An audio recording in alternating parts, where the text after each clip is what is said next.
Welcome to the Building Web3 Podcast. Today we're diving into the $32 billion payment fraud prevention market with Alex, founder of Ensure.ai. Discover how Alex went from running a digital gift card company to pioneering fraud prevention in crypto. We'll explore cutting-edge techniques like behavioral analytics and machine learning to see how we're outsmarting fraudsters these days. Get ready for shocking insights into the future of payment security in the Web3 era. Remember, nothing stated here is financial advice.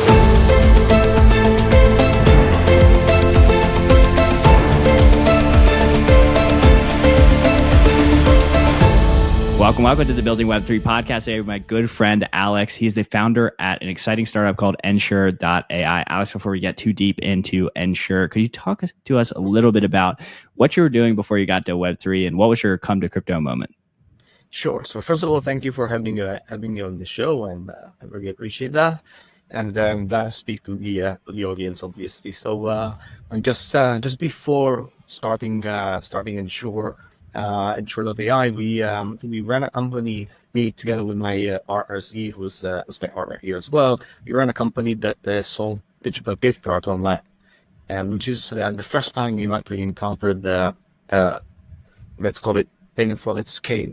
And then it was an aha moment for us to realize how difficult it is to sell digital goods or actually sell cash online, because when you're selling digital gift cards like Amazon or Walmart, it's very similar to selling cash, not to mention obviously selling crypto.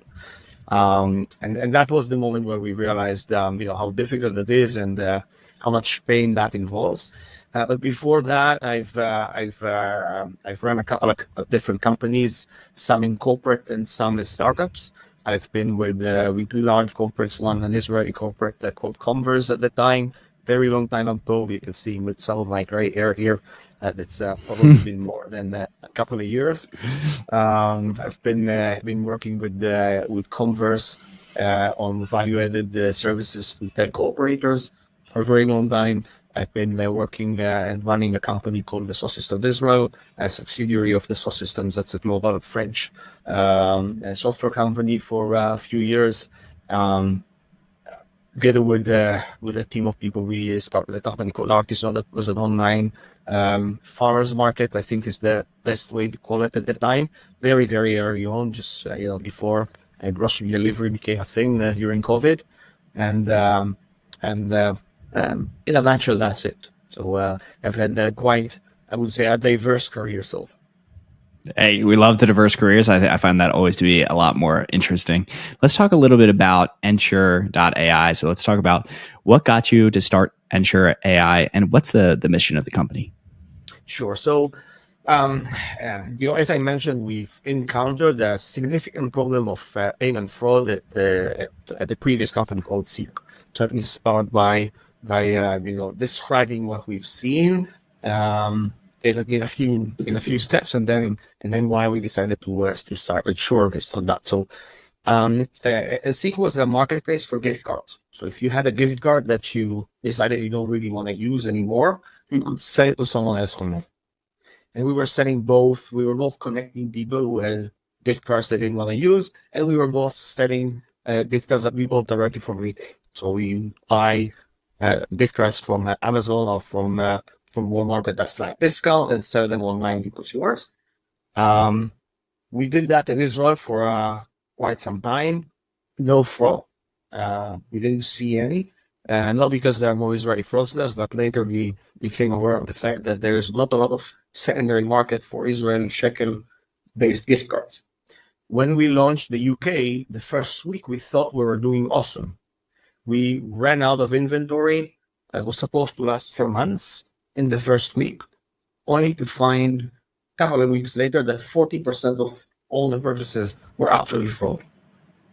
And the reason we ended up with only 40% fraud and not more is because we ran out of inventory.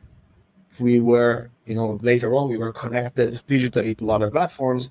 If we were connected that way, we would have been simply running to bankruptcy during, a very short period of time.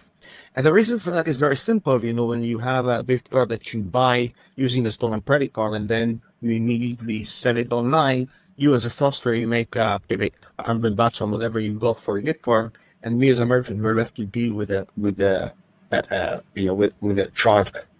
And that's where we became aware of that. So first, let's define the problem. The problem is that the market calls it payment fraud, and payment fraud is something that happens when someone is using your payment information, your credit card information, your PayPal information, your bank account information to steal moves online. Now, you as a consumer, you're always protected. You know that if you call the issuer or you call PayPal and tell me, hey guys, I see a transaction on my statement I don't recognize. Wasn't me, I didn't do that. You get your funds back. You don't know, and normally don't really care who provides these funds, where do they come from. And the reality is, if this was done at a brick and mortar store, so if someone used your credit card information at 90 on the Fifth Avenue, then it's going to be the bank. It's going to be your issuing bank, the one that issued your credit card, that's going to take care of the fraud. That they're going to from the funds back to your account. If this was done on Nike.com, and then it's Nike.com that's going to be charged for it. And this is true for any card not present transaction. That's the way that they define. And we won't go into the details of why that happened. There are reasons for that, not necessarily good reasons, but there are reasons for that. And as a result of that, it means that when e-commerce was created somewhere in the mid-90s, a whole industry was created together with it, helping merchants make these type of decisions. Because unlike in Nike on Fifth Avenue, if you swipe the card and it's processed, you can release the goods because you know you're going to see the funds. There's no question. Online, that's not the case. You can swipe the card, it's processed, you release the funds. 3 months later, a chargeback comes in and they pull the funds out. That's how it works. As a result of that, we are an industry that helps merchants make decisions. And at Zeek, we were using tools that came from that industry, from e-commerce. However, in digital goods and gift cards and others, there's a very different kind of fraud that we encounter. And there are two reasons for that. The first one is that there's no delivery window. If you think about it, for a Nike, if you think about it, again, from a Nike's perspective, if you press the button and said, I want to get these shoes, and the transaction is approved and processed, you can say, okay, let's deliver the shoes. And then a day or two later, when the driver comes to, leave the stickers at the doorstep, you can reassess the risk for the transaction and say, no, it's too risky. I'm gonna get the driver not to leave the shoes there. You take them back and nothing happened. You didn't lose anything as the merchant. And that time frame, that delivery window, creates a significant difference from a fraud or from a risk profile perspective. Because today, a lot of people get text messages for transactions, especially if they're done online. And, if you get a text message for buying Nike sneakers that you didn't buy, you'll answer true or not why, right? With the text message you receive and say, no, I didn't buy Nike. Nike sneakers, and then obviously when you reassess the transaction, when Nike reassesses the transaction, it won't go through. As lots that the networks they do overnight in batches and in flat transactions, so a significant portion of the fraud disappears within that delivery window or gets blocked within that delivery window. So obviously, when you're dealing with fraud, if you're selling goods that are delivered immediately, crypto obviously is the case. Crypto NFT, gift cards, tickets, virtual assets in games. There are many such products. When the delivery is immediate, the risk profile is significantly higher. The second problem is even worse, and that's the type of fraudster that is attractive. And if you think about it from a fraudster perspective, let's simplify the world. Let's assume that there are two types of fraudsters. The fraudsters that are out there to get their hands on a nice pair of sneakers or squeeze their way onto a flight to New York tonight. And there are fraudsters that do this as a business.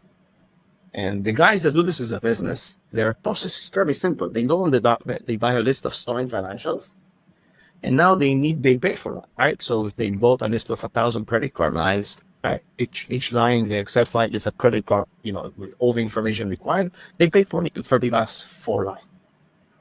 And then, so they pay 20 to 30 grand for the entire list. Now they need to turn that into more cash. Otherwise, they're not a very good business. Now, how do you do that when you have, stolen payment information or stolen payment privilege trust? You buy things and resell them. And now imagine the difference between buying and reselling 1,000 Nike sneakers and buying and reselling 1,000 Amazon gift cards, digital gift cards, or buying crypto and then, off-ramping in some way.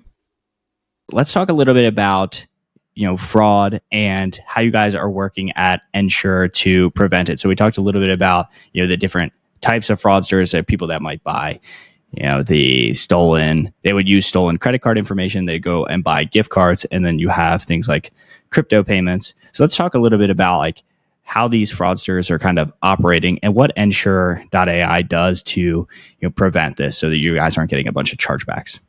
Sure. So I think the most important thing to realize about crypto is that because it's so easy to both buy and then immediately either resell or find a way to turn back into cash, it is very attractive to fraudsters that do this as a business. And what we encounter in the crypto industry are fraudsters that do this as a business. That's what worry happens. And in order to prevent that, most important element is to understand that what we're trying to prevent is not a one-off, one user or the other that are bad. You're trying to prevent the attack that is, if you can call it insider terms, is very similar to a distributed denial of service. People that DDoS about.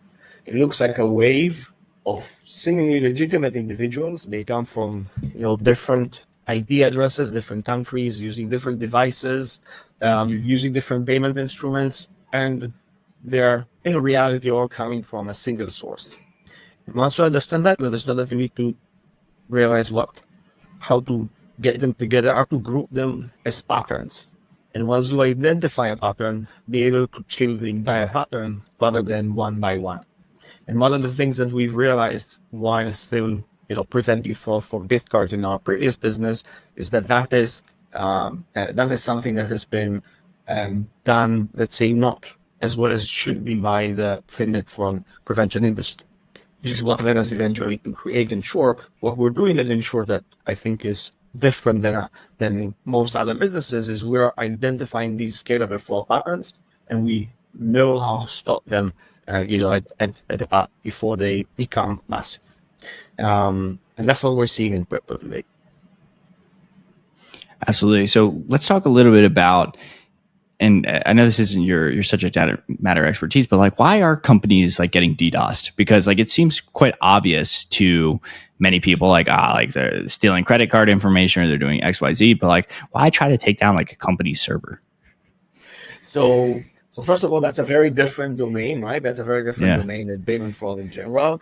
But taking down servers is that domain very, at first I think, and I'm not an expert, as you mentioned, that from what I know, at first it was more of, showing that you can, right? It was a demonstration of capabilities, or it was cool to find a way to do stuff like that. Today, this is being used by cyber criminals around the world. You can find, either for financial gain.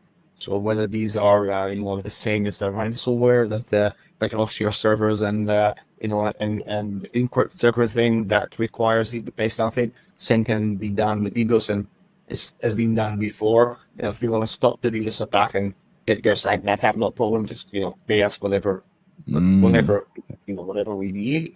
And what we're seeing, I think, more and more often today is companies or governments using that as a new way to wage war on other countries.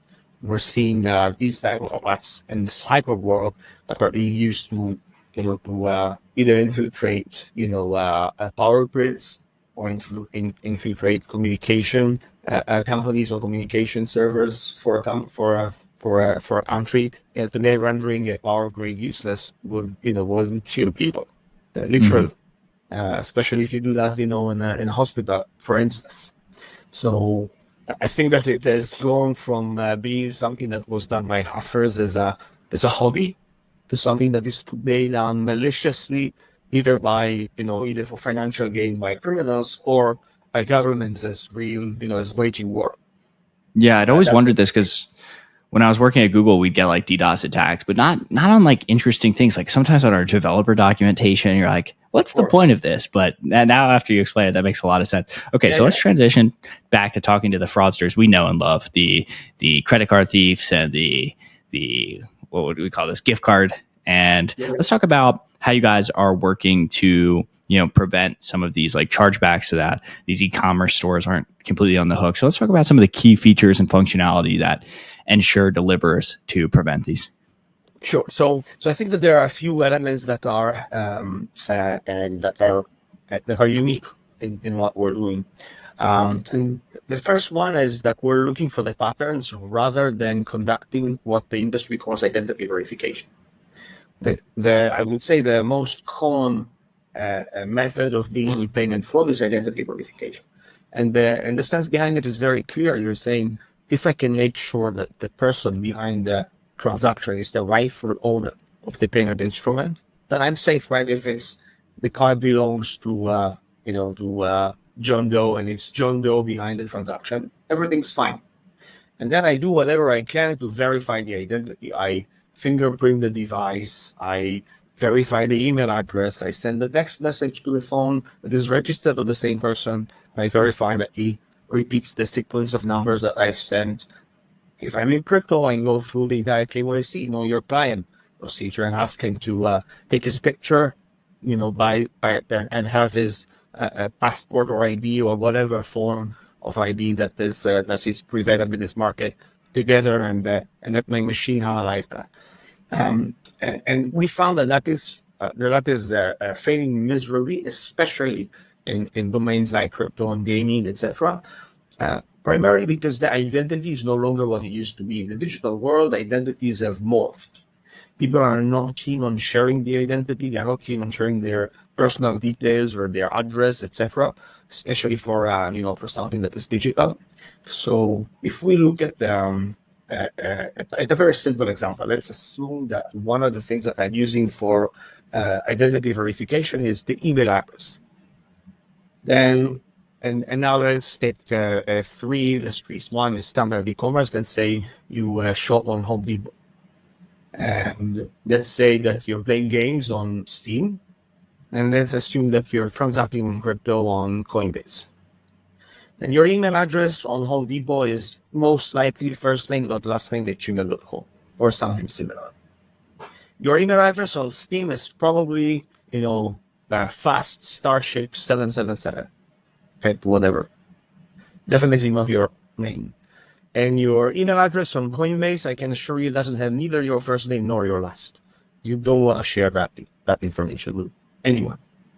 And as a result of that, what happens is, if you come with a device that has been fingerprinted by one of the organizations we all buy data from, there are many organizations that will sell you data on specific individuals, specific devices, companies such as MaxMind or or Wine Pages. There are many of those. And if you come with a device that has been fingerprinted, they will expect first name plus last name at gmail.com. And when you go with that device and you say you're fast Starship 777, they will say, hey, there's a discrepancy here. It doesn't necessarily mean you declare that transaction, but there's a bigger chance that you will. As a result of that, when you do identity verification using that, you encounter the possibility of creating what we call false positives. You assume someone is a fraudster for no reason. And that's the main problem we're seeing. That's the problem we're seeing at crypto. That's the friction. We're declining, 40, 50% of the people that are trying to onboard. And we're declining them for no good reason. In crypto, it's even worse. You do KYC, evolve from KYC. What we found is that people are using generative AI to convince people to open an account, go through the KYC procedure, and then sell the account to someone else. And then someone else will sell massive amounts of these accounts to fraudsters for a significantly higher margin. They would ask people in Africa or in developing countries to create an account that will pay them $50 for that. That's a significant amount of money for that. Fraudsters will pay $150 to $200 on the darknet for an account that is not for KYC. And the reason for that is that once they have that account, they can easily go in, use their stolen credit card and purchase crypto for $2,000 easily. And they can really turn it around very easy. So if we realize that KYC doesn't work and identity verification doesn't work, what we need to identify are these patterns. I'll give you an example of what we do that does that. We're using behavioral analytics to identify anomalies. And we're using behavioral analytics not to verify that Jax is Jax, because that's another form of identity verification. We're doing that to identify the groups. So I'll give you a very simple example. Let's assume we're gaming site, crypto site, and we have a specific promotion today for people who buy either Bitcoin or Ether, and we've reduced our fees by 50% for the next hour. There's a landing page, people come on that and make a decision what they want to purchase and how much, etc. We see someone coming in, they look at the page, takes them roughly 15 seconds to make a decision, and they buy stuff. There's not a lot we can do. But then a second later, someone else comes in and they hesitate for 15 seconds as well. Can raise an eyebrow. 30 seconds later, 50 people that has gone through that and hesitated for 15 seconds exactly each. Now you can identify them as a group and decide how to treat that together. And if you look at thousands and thousands of such features on everything that happens on the client side, on every keystroke, every mouse gesture, every movement on the page, etc., you gain a lot of information, and you can use that to identify patterns that will connect people that otherwise look completely disconnected. Mm-hmm. And that's one of the elements that is unique about holding. That's the first one. The second one that is somehow related is, once we've decided to go that route, it is imperative that we found that it is imperative that we create a unique model, a dedicated machine learning model. Oh, I didn't mention that, but if you look at thousands and thousands of these type of features in real time to make a decision, there's nothing that can do that except for machine learning. Right? There's no way you can create a rule-based system that will make sense to any human being on how to navigate that. That's impossible. So obviously it's all machine learning based. So you feed that all into the model. The most important element there is that we've created models that are dedicated for each client, and sometimes more than one per client if they have multiple entry points or multiple sites, because the user journey could be different in different sites, different on the mobile device and on the web. And if it is very different, then you need different features. You need to look for different pieces of information, and you need to feed your model with that information. So we are creating models on a per client basis. Some of our clients have even more than one model. That is extremely unique in the industry today. That's normally not done. And there's a lot I can talk to about the technology that allows us to do that at scale. And that's the second element. The third element is fairly interesting, and it's something we call Steamback. It's patent it's already patented with both in Europe and in the US, and it basically follows a very simple concept that says, if you want to make sure that fraudsters stop coming on your site, they be painful for them. And offensive measures have been used significantly in cyber for a while. It has never, or not never, but probably very seldom done on payment fraud, because it's very delicate if you identify the wrong person as a fraudster. But what we found is that if you find ways to make it painful for the fraudster, you reduce the overall fraud pressure, and you're able at the end of the day to approve more transactions because you reduce the noise.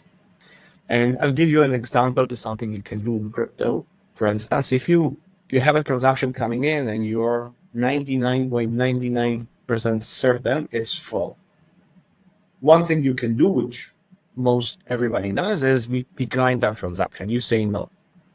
Nothing from the fraudster's perspective, nothing happened. They go and use that card somewhere else and try again. What we try and do is we would allow the transaction to go through. We would accept the transaction.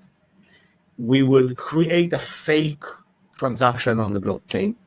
Let's not go into the details on how we do that, but you can create a fake transaction on the blockchain so that the fraudster is not aware that they didn't receive anything, at least at first. The second thing we will do is we will immediately refund the funds to the credit card, because it's a card that we believe belongs to someone else. We're not thieves, so we're not taking the funds, right? We're refunding them immediately. And as a result of this entire thing, what happens is, number one, the network, Visa, MasterCard, or Amex, that sees such a transaction, or the issuing bank that sees a transaction that was accepted, and then immediately refunded on a site where the original owner of the credit card probably never been on, they'll flag it. And then that card is burned. So the fraudster cannot use it again. And if you remember the first part of our discussion, we just paid $20, $30, $100 for that line. So he lost that.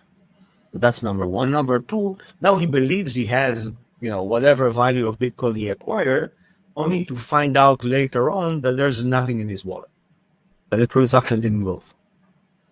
And that is very painful because that really loses time as well. He's trying to figure out what's going on.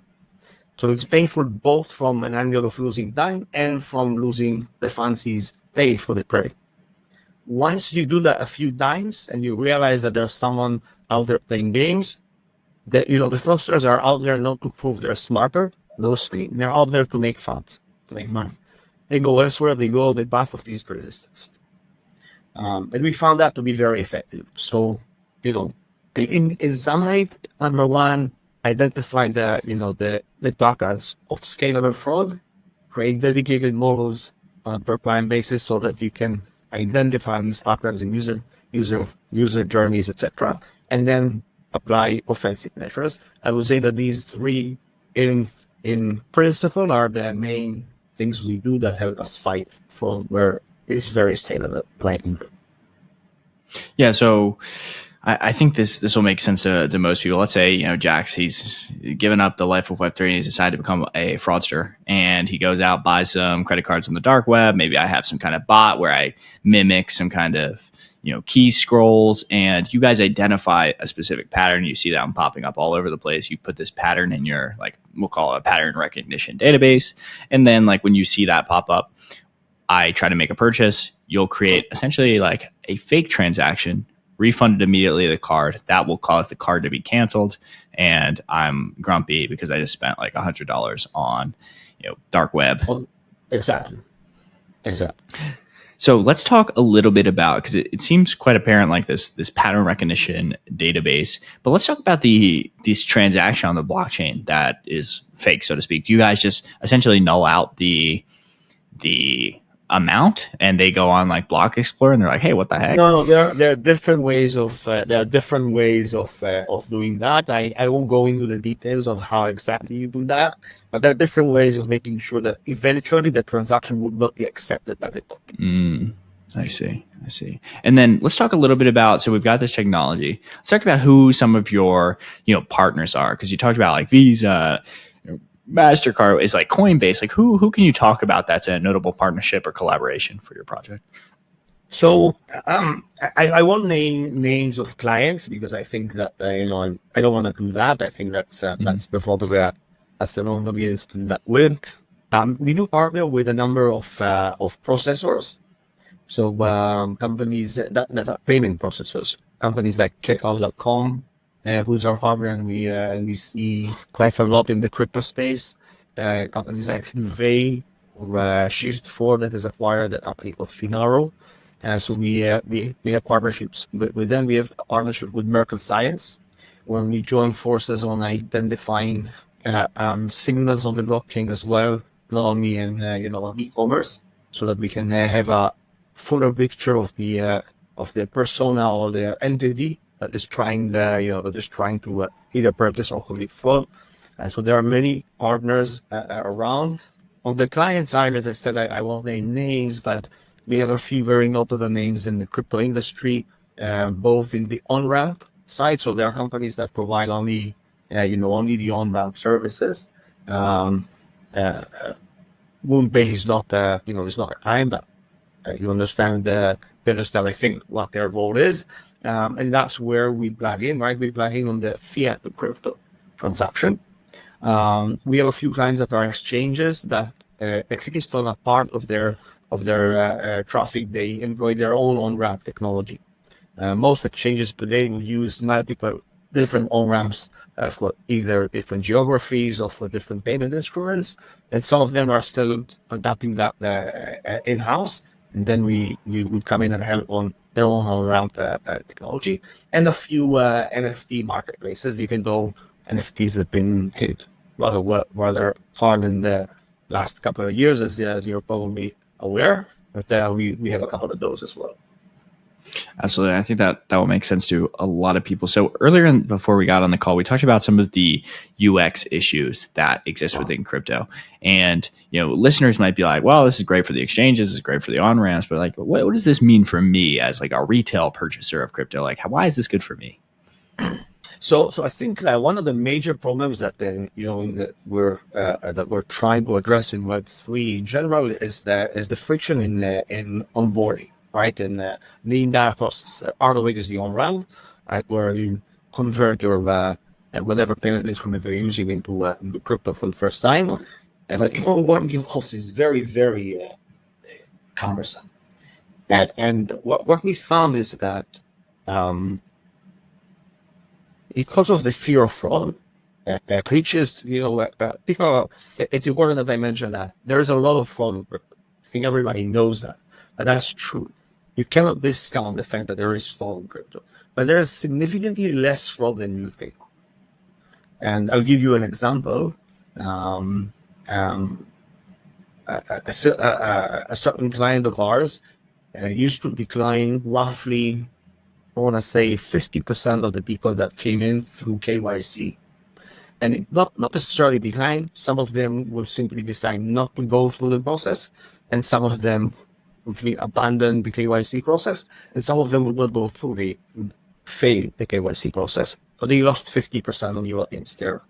And then after the people that onboarded through KYC, they will decline roughly 30% post-authorization. So when you conduct a payment transaction, the first thing you do, you authorize the card. You verify that there's enough credit to complete the transaction.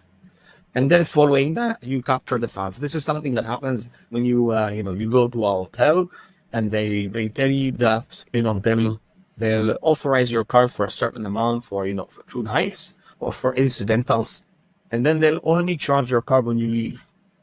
Right? So what they do is they take a credit, right? They block credit on your account. That's what normally happens when you authorize a transaction. So when that happens, it means that the person is going through KYC, is the input his credit card information, and first I want to buy 0.01 Bitcoins. After they've gone through the authorization, then you go and make a decision on whether that is fraudulent or not, because you get a lot of information from the payments ecosystem. They will decline 30, even 35% of the people that have gone through authorization. So they will decline 50% of KYC. Out of the 50%, they will decline 35%. Let's say they're left with 2/3 of that. They're left with 33, 34% from the original people that wanted to onboard. And that is what went through. That's it. And that's very normal. If you go and speak to crypto exchanges, if you speak to NFT marketplaces, you'll see that an acceptance rate of 30% from top to bottom, not in that purchase flow, but from the time a person said, yes, I intend to do something, I want to onboard, you lose 2/3, sometimes even more. What we did is we did a few things. The first thing is we said, why do you go to KYC on every transaction? And we're not saying KYC is bad. It's not. It does a very good job for anti-money laundering, and you verify the identity. There's a way to track the transaction. If something significantly bad is happening, like money laundering, or someone is funding terrorist accounts or whatever, there's a reason to use. However, the regulation doesn't require it if it's below a certain threshold. And in the US, for instance, you're not required to use that if you are below $3,000 in total, in total volume. In the EU, it's below 2,500 euros.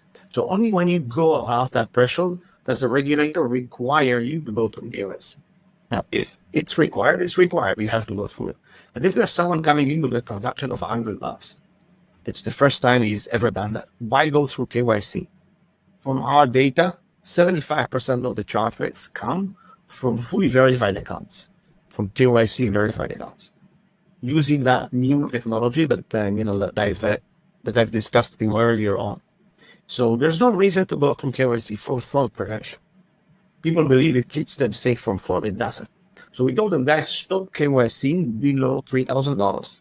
If the transaction volume is below $3,000, don't go from KYC.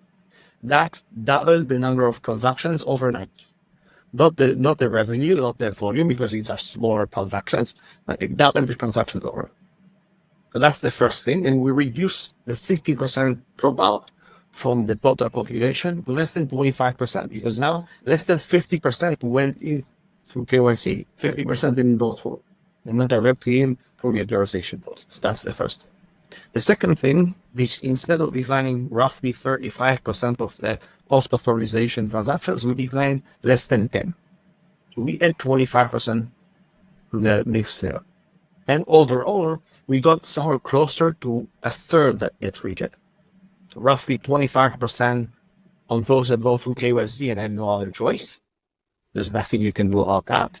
And then only the 10% of the remaining, which takes you down from the 75% to somewhere in the range of 67, and that's the 2/3.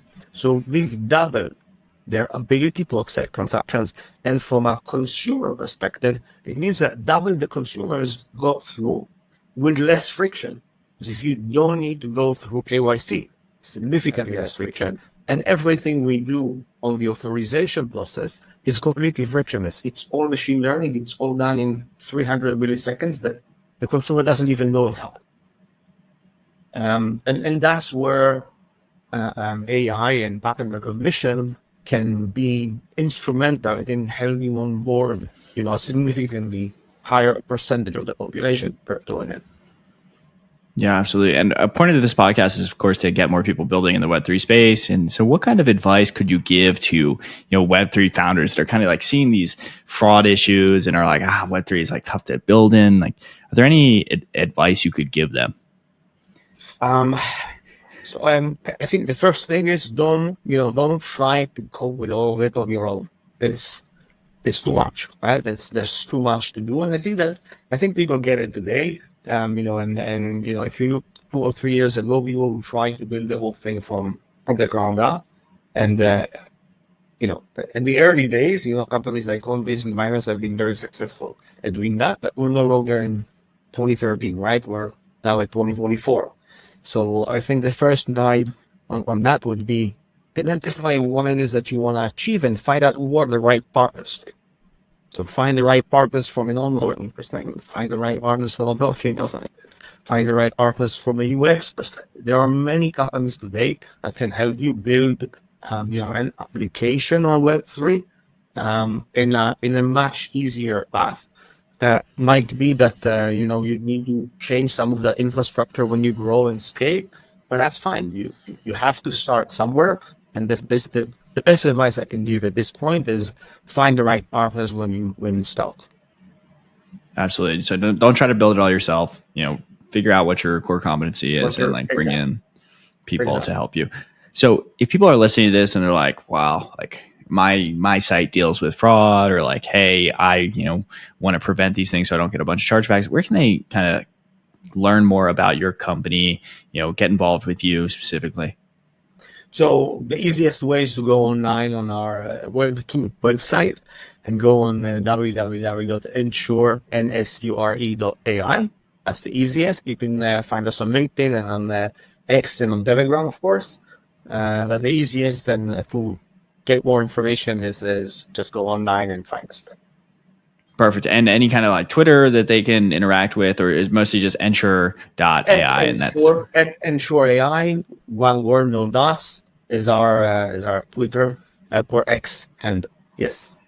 Yes, Ensure. Oh, perfect. And we know a lot of people are on Telegram. So perfect. I'll put all the links in the description. Alex, I want to thank you again for coming on here and educating the builders here. So for everyone building Web3, let's get back to it. And thank you so much, Alex.